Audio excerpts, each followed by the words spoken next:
अश्विन ने तोड़ा चिराग और पुष्पा से अपना रिश्ता। जी हाँ, दीप्ति जो कि प्रार्थना को यह मैसेज करके यह बताती है कि वह अश्विन और अंश 7 सालों बाद मुंबई आ रहे हैं। यह खबर सुनते ही प्रार्थना काफी ज्यादा टेंशन में हो जाती है कि प्रार्थना को यह पता है कि जब अश्विन को यह पता चलेगा कि जो उसने अपना बिजनेस चिराग को दिया था उसे चिराग ने बर्बाद कर दिया है और चिराग एक गुंडा बन चुका है, यही पता अश्विन को पता चलेगा तो अश्विन यहाँ पर क्या करेगा। दूसरी तरफ राजवीर शास्त्री की भी एंट्री पुष्पा इम्पॉसिबल में हो चुकी है, लेकिन यहाँ पर अब कहानी अलग है क्योंकि अब राजवीर शास्त्री और पुष्पा में भी टक्कर होने वाली है। तो आखिर ऐसा राजवीर शास्त्री और पुष्पा के बीच में क्या हुआ, इसके कारण वह एक दूसरे के दुश्मन बन चुके हैं। आखिर ये पूरी कहानी क्या है, चलिए जानते हैं आज के एपिसोड में। कहानी की शुरुआत होती है पुलिस स्टेशन पर, जहाँ पर प्रार्थना और राशि बैठे हुए थे। राशि बार बार ऋषभ के बारे में पूछ रही थी, इसलिए यहाँ पर प्रार्थना को शक होता है। इसलिए प्रार्थना राशि से पूछती है, राशि तुम कैसे जानती हो ऋषभ को, तुम्हारा क्या रिश्ता है क्या ऋषभ के साथ। यहाँ पर राशि सारा का सारा सच प्रार्थना को बता देती है और वह कहती है,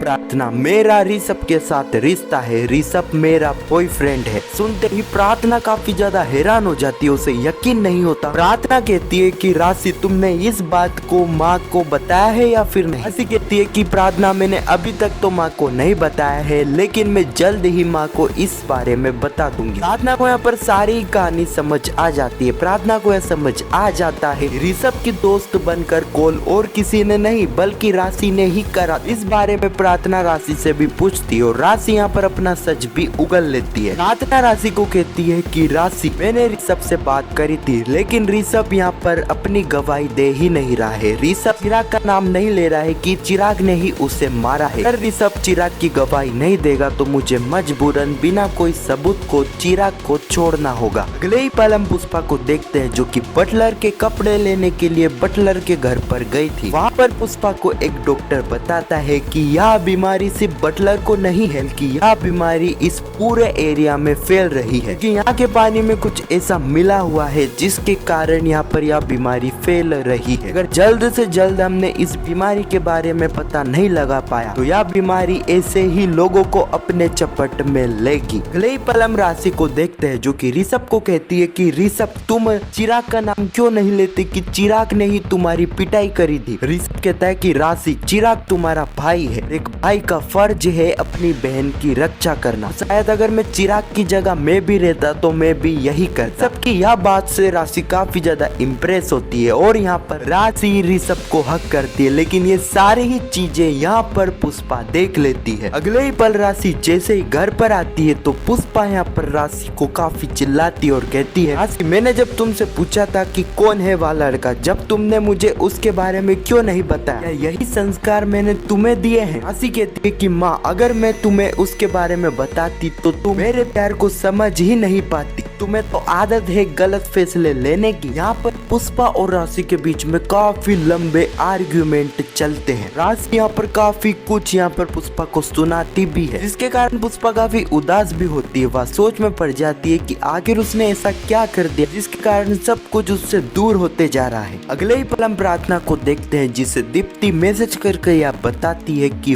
वह अश्विन और अंश जल्द ही मुंबई वापस आ रहे हैं। अब यह खबर सुनते ही प्रार्थना काफी ज्यादा हैरान हो जाती है। प्रार्थना तुरंत चिराग के पास जाती है और कहती है कि चिराग अब आखिर तुम कैसे बचे हो, क्योंकि तुम्हारी इन काली करतूतों के बारे में जल्द ही अश्विन भैया को पता चलने वाला है, कि अश्विन भैया जल्द ही भाभी और अंश के साथ मुंबई आ रहे हैं। अगले पल हम देखते हैं कि दीप्ति इस खबर के बारे में कॉल करके पुष्पा को भी बताती है। यहाँ पर पुष्पा काफी खुश हो जाती क्योंकि इतने सालों बाद वह अंश को पहली बार देखेगी। पुष्पा जैसे ही कॉल कट करती है तो वह देखती है कि स्वरा के कमरे से काफी धुआं आ रहा है। इसी सस्पेंस के साथ यह एपिसोड यहीं पर खत्म हो जाता है। आखिर यहाँ पर स्वरा के कमरे से धुआं क्यों आ रहा है, तो आने वाले एपिसोड में हम देखेंगे कि एक तरफ तो दीप्ति, अश्विन और अंश की एंट्री यहाँ पर होने वाली है और दूसरी तरफ हमें राजवीर शास्त्री की भी एंट्री यहाँ पर देखने को मिलेगी। लेकिन इस बार हम देखेंगे कि यहाँ पर राजवीर शास्त्री और